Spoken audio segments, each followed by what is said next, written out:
नमस्कार मित्रांनो, लग्नानंतर होईलच प्रेम या मालिकेच्या आजच्या भागात आता घरात अगदी आनंदाचं वातावरण असतं. नंदिनी आणि काव्याने जी पत्रिका सगळ्यांसमोर सादर केलेली असते त्यामुळे सर्वजण खुश असतात. तर विक्रम परवानगी देत म्हणतात, हो होणार, पत्रिकाही छापून होणार. तर आता शारदाताई मानिनी ताईंना म्हणतात, मानिनी ताई, लग्न म्हटल्यावर तर मुहूर्त काढावाच लागेल ना. तुम्ही एक काम करता का, तुम्ही तुमच्या गुरुजींना बोलावून घेता का, आपण त्यांनाच मुहूर्त विचारूया. तर त्याचवेळी गुरुजी तिथे असतात आणि त्या आवाज देत म्हणतात, गुरुजी उपस्थित आहेत. आता मात्र घरातील सर्वांनाच धक्का बसतो. सर्वजण गुरुजींकडे पाहू लागतात. तर गुरुजी आलेत हे पाहून मानिनी ताई आणि विक्रम खुश होतात. तर मानिनी ताई म्हणू लागतात, या गुरुजी या. तर गुरुजी येतातच मानिनी ताईंना म्हणतात, कसे आहात तुम्ही सर्वजण. तर मानिनी ताई म्हणतात, एकदम मस्त. तर गुरुजी आता मानिनी ताई आणि विक्रम यांच्याकडे पाहताच विक्रम म्हणू लागतात, गुरुजी खरंच तुमची कमाल आहे हो. म्हणजे आम्ही आठवण काढली मग तुम्ही कुठल्याही क्षणी इथे हजर असतात. तर गुरुजी म्हणतात, असणारच, कारण मानिनी आणि विक्रम या देशमुख कुटुंबाशी माझा विशेष लोभ आहे.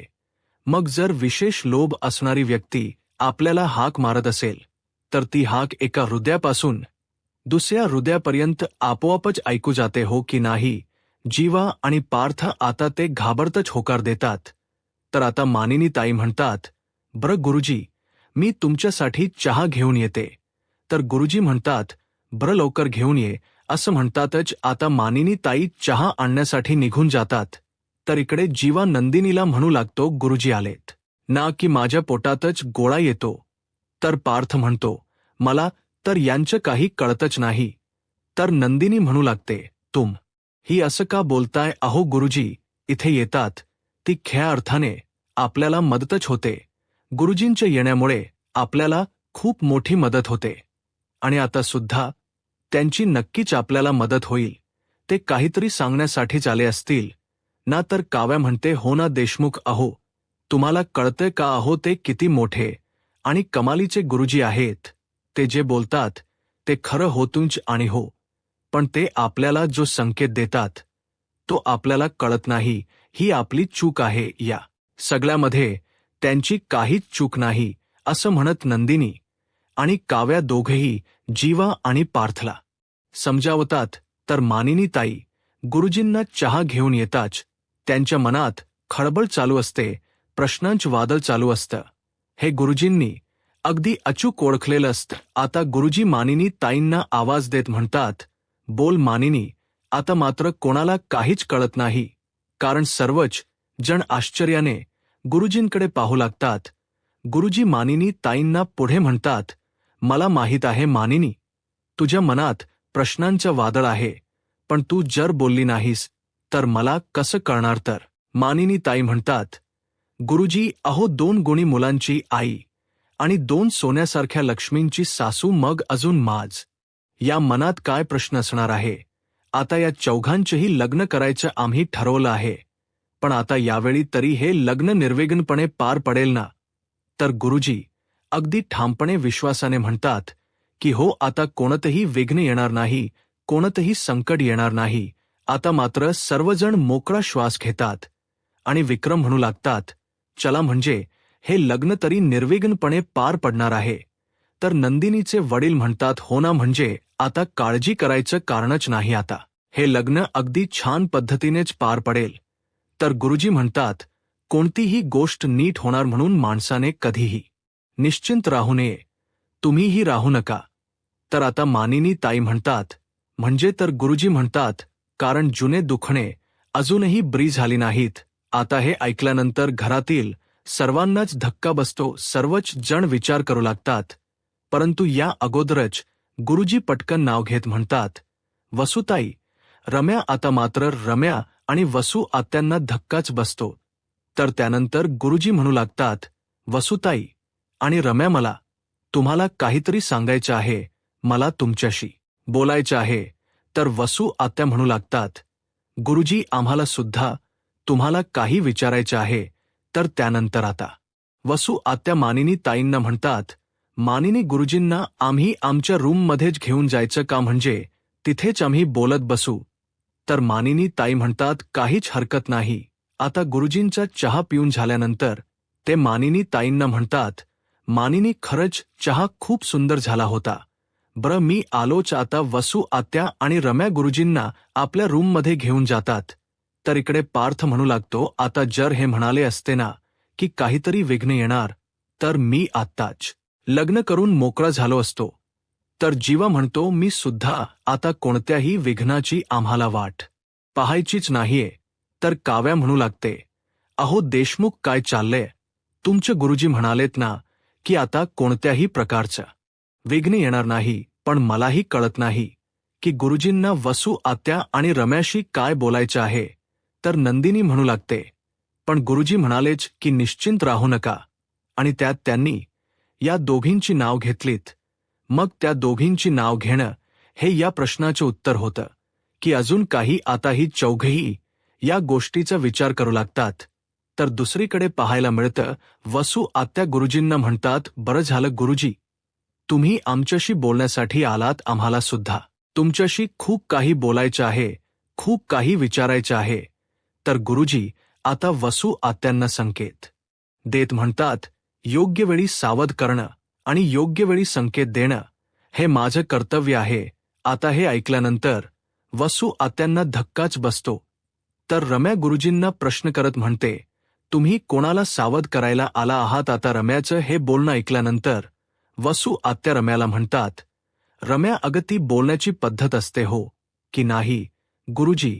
आता गुरुजी काहीच बोलत नाही, ते फक्त रम्याकडे पाहत असतात आणि रम्या गुरुजींकडे रागाने पाहतच म्हणते, मग आता मला सांगा नक्की, तुम्ही कोणाला सावध करत आहात. मला सावध करत आहात की माझ्यापासून बाकीच्यांना. तर आता वसू आत्या रम्याला म्हणतात, रम्या तू काय बोलतेस, तुला तरी कळते का. आणि रम्या मला सांग, ही कुठली पद्धत आहे गुरुजींशी बोलायची. रम्या काहीच बोलत नाही, ती फक्त तिरस्काराने रागाने गुरुजींकडे पाहत असते. तर आता वसू आत्या गुरुजींना म्हणतात, गुरुजी ते भाकीत संकेत तुम्ही काही नाही सांगितलं तरी काही हरकत नाही. मला फक्त एवढंच सांगा, ही अशी अचानक का वागायला लागली, ही अशी का वागते, मला काहीच कळत नाहीये. पण तुम्ही मला काहीतरी सांगा की हिला नक्की काय झालं आहे. अहो रात्री जरी उठून पाहिलं ना तरी अशी ही जागीच असते, आणि मी जर तिला विचारलं ना की काय झालंय, कसला विचार करतेस, तर मग ही गुणगुणायला सुरुवात करते.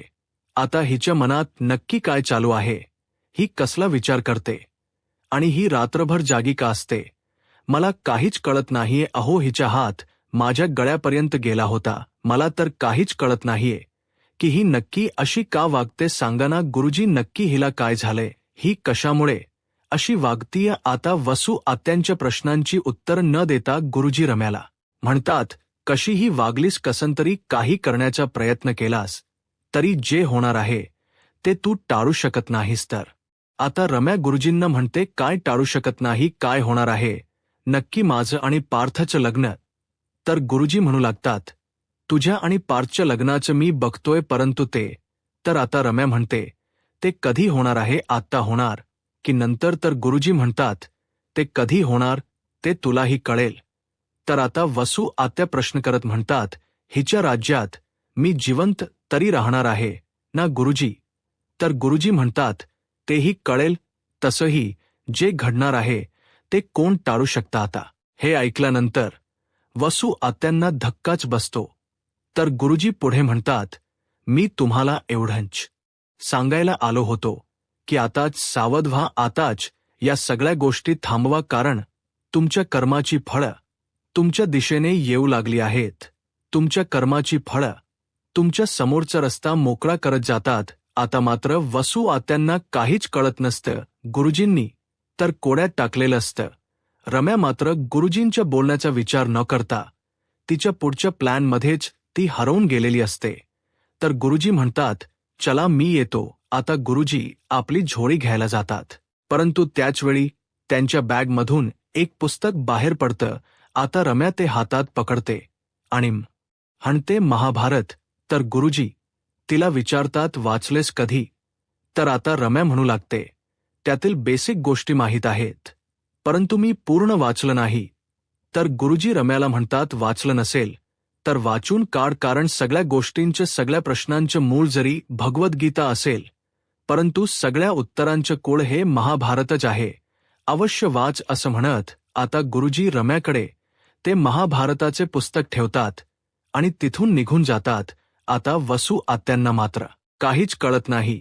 आता गुरुजी निघून जाताच वसू आत्या रम्याला विचारतात, आता काय तू महाभारत वाचत बसणार आहेस का? तर रम्या वसू आत्यांना म्हणते, नाही, मी महाभारत वाचणार नाही, तर महाभारत घडवणार आहे. आता हे ऐकल्यानंतर वसू आत्या डोक्यालाच हात लावतात आणि म्हणतात, अरे देवा, या मुलीचं नक्की काय करावं, मला काहीच कळत नाही. तर दुसरीकडे पाहायला मिळतं, गुरुजी हॉलमध्ये येताच नंदिनी गुरुजींना म्हणते, गुरुजी, तुमचं बोलणं झालंय का? नमस्कार करायचा राहूनच गेला, मी तुम्हाला नमस्कार करते. असं म्हणत गुरुजींना नंदिनी नमस्कार करते. त्यावेळी आता गुरुजी नंदिनीला आशीर्वाद देत म्हणतात, यशस्वी भव. तर त्यानंतर आता गुरुजी नंदिनीला म्हणतात, नंदिनी, तू खुश आहेस ना बाळा? नंदिनी म्हणते, हो गुरुजी. तर गुरुजी नंदिनीला म्हणतात, आता तुझ्या मनावरचं सावट दूर झालं ना? काही संपत नसतात. तर आता नंदिनी जीवाला म्हणते, जीवा, किती हसताय, किती जोक करताय, आता बस, चला, यातच वेळ घालवणार आहात का? असं म्हणत आता नंदिनी त्या दादांना म्हणते, दादा, तुम्ही जरा चांगल्या पत्रिका दाखवाल का? चांगल्या पत्रिका दाखवा. आता नंदिनीची घाई पाहून इथे काव्या आणि पार्थ तिला चिडवू लागतात. तर काव्या म्हणते, किती ती घाई? तर आता जीवा म्हणतो, हो ना, लग्नासाठी कितीही घाई चालू आहे. आता नंदिनी लाजू लागते. तर आता दादा म्हणू लागतात, खरंच खूप छान जोक करता, परंतु आता मला पत्रिकेमध्ये छापायची असणारी मुलामुलींची नाव सांगा बरं. तर आता पार्थ आपलं नाव सांगत म्हणतो, पार्थ देशमुख. तर काव्या आपलं नाव सांगत म्हणते, काव्या देशमुख. तर ते दादा काव्याकडे पाहतात. तर काव्या म्हणते, सॉरी, काव्या मोहिते, म्हणजेच पार्थ देशमुख आणि काव्या मोहिते यांचा शुभ विवाह होणार आहे. तर आता जीवा आपलं नाव सांगत म्हणतो, चिरंजीव जन्मेजय देशमुख आणि नंदिनी मोहिते यांचा शुभ विवाह. आता नंदिनी पुढचं वाक्य पूर्ण करत म्हणते, यांचा शुभ विवाह पार पडणार आहे. तर आता ते दादा नाव लिहून घेतात आणि म्हणू लागतात, बरं, मी तुम्हाला छान असे सॅम्पल दाखवतो. असं म्हणत दादा आता नंदिनी, काव्या, पार्थ आणि जीवा यांना पत्रिकेचे सॅम्पल दाखवायला घेतात. तर दुसरीकडे पाहायला मिळतं, आता देशमुखांच्या घरी साड्या काढण्याचा कार्यक्रम सुरू असतो. आता त्यासाठी दादा साड्याही घेऊन आलेले असतात. तर मानिनी ताई, शारदा ताई, रम्या, आशाताई, चित्रा आणि रेखाताई सुद्धा आलेले असतात. आता सर्वजण साड्या सिलेक्ट करत असतात आणि सर्वजण एकमेकींना विचारून साड्या पाहत असतात. तर त्याचवेळी नंदिनी आणि जीवा खाली येतात. तर नंदिनी म्हणू लागते, अहो चला ना. जीवा म्हणतो, नाही, तू जा ना. तर नंदिनी म्हणते, अहो प्लीज, तुम्ही तर चला, माझ्या साड्या तुम्ही सिलेक्ट करणार आहात ना? जीवा म्हणतो, त्या तर मी इथूनही करू शकतो, तू जाऊन तिथे बस आणि मला फक्त साडी दाखव, मी हो की नाही ते इथूनच सांगेन. नंदिनी म्हणते, असं काय करता हो? तर जीवा म्हणतो, मी तिथे नाही येणार. असं म्हणत जीवा येण्यासाठी नकार देतो. आता नंदिनी साडी सिलेक्ट करण्यासाठी बसते. तर त्यानंतर पार्थ आणि काव्याही त्या ठिकाणी येतात.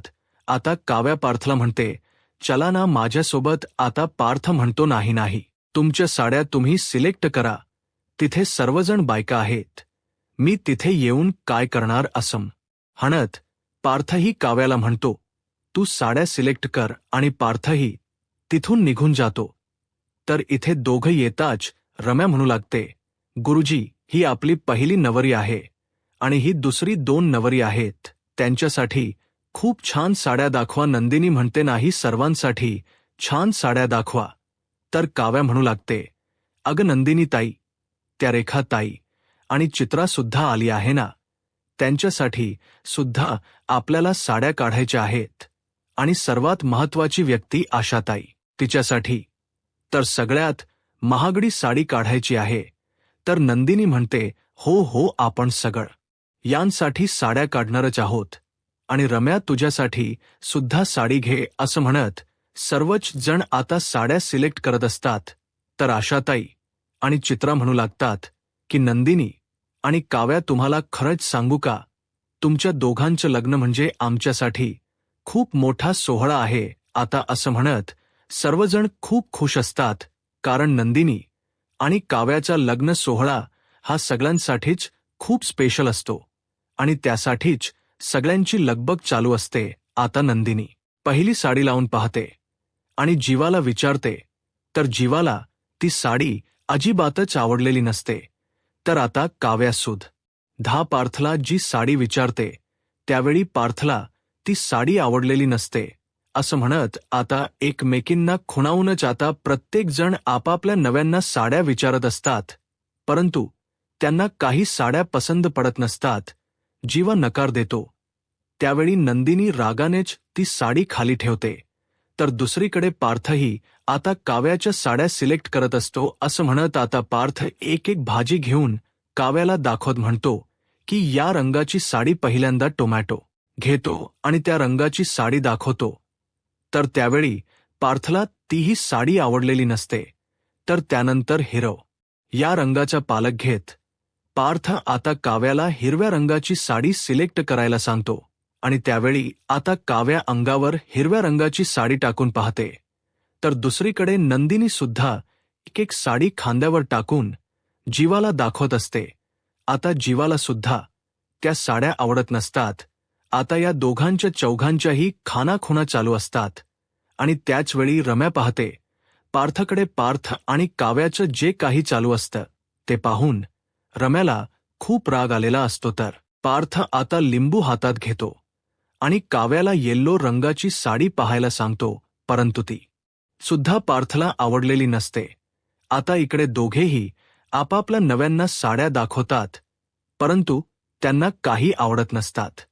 असणाऱ्या शंका सगळ्या काही दूर झाल्या आहेत ना. नंदिनी म्हणते, हो गुरुजी, सुरुवातीला वाटायचं की काव्याचं सुख आणि तिचं नशीब मी माझ्या आणि हे सगळं काही मानिनी ताई पाहतात. आणि मानिनी ताई आता वसू आत्यांना म्हणतात, ताई तिकडे बघा. आता ज्यावेळी सर्वजण या दोघांकडेही पाहतात तर दोघांचेही नवरे खानाखुणा करून साड्या सिलेक्ट करत असतात. हे पाहून सर्वजण त्यांच्यावर हसू लागतात. आता पार्थने चक्क हातात अंड घेतलेलं असतं आणि व्हाईट रंगाची साडी पाहायला सांगितलेली असते. आता दोघांच्याही बायका साड्या तर पाहतात, परंतु नव्यांना काही आवडत नसतात. आणि हे सगळं मानिनी ताई आणि सर्वजण पाहतात. आणि त्यावेळी मानिनी ताई आवाज देत म्हणतात, ए मेल्यांनो, काय चाललंय रे? अगदी विक्रम देशमुखांचे चेले आहात तुम्ही. लपून लपून काय चाललंय? तुमच्या आडून आडून बायकोना मदत करताय का? त्यापेक्षा इथे या ना. तर पार्थ म्हणतो, मी कुठे, मी तर काहीच नाही, मी तर नूडल्स बनवतोय. तर जीवा म्हणतो, मी मखाना खातोय. तर रम्या हस्तच म्हणते, मखाना खातोय म्हणे, तिथून पाहतोय, हे आम्ही सर्वजण बघतोय जीवा. असं म्हणत आता त्या दोघांवरही सर्वांच्याच नजर असतात. तर त्यावेळी वसू आत्या म्हणतात, मानिनी तू अगदी खरं बोललीस, विक्रमचे चेले आहेत ते दोघेही. अरे काय चाललंय तुमचं तुम्ही? त्यापेक्षा इथे या बरं. असं म्हणत आता त्या दोघांनाही तिथे बोलावून घेतात. आता दोघेही आपापल्या बायकांच्या बाजूला येऊन बसतात.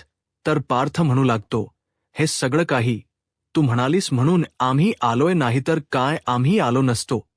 तर मानिनी ताई म्हणतात, हो का, आता बसा बरं.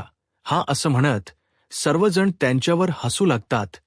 त्यांची मज्जा मस्करी करत असतात. आता पार्थ काव्याच्या बाजूला येऊन बसतो, तर जीवा नंदिनीच्या बाजूला.